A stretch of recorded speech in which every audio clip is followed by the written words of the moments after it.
धुळे लोकसभेसाठी अपक्ष उमेदवार आनंदसिंग ठोके यांचा उमेदवारी अर्ज दाखल। याबाबत वृत्त असे की तालुका मालेगाव जिल्हा नाशिक येथील आगार खुर्द येथील धुळे लोकसभेसाठी आनंदसिंग पांडुरंग ठोके यांनी आपला धुळे लोकसभा उमेदवारासाठी अर्ज दाखल केला असून अपक्ष उमेदवारी जाहीर केलेली आहे। त्यानिमित्ताने आज धुळे जिल्हाधिकारी यांच्याकडे त्यांनी आपली उमेदवारी दाखल केली।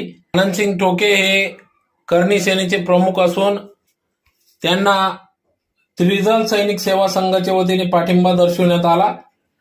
तर येत्या काळात धुळे लोकसभेच्या माध्यमातून जनतेच्या आग्रहाखातर शेतकऱ्यांच्या प्रलंबित प्रश्नांसाठी सदर उमेदवारी जाहीर केली असून उमेदवारी करीत असल्याचे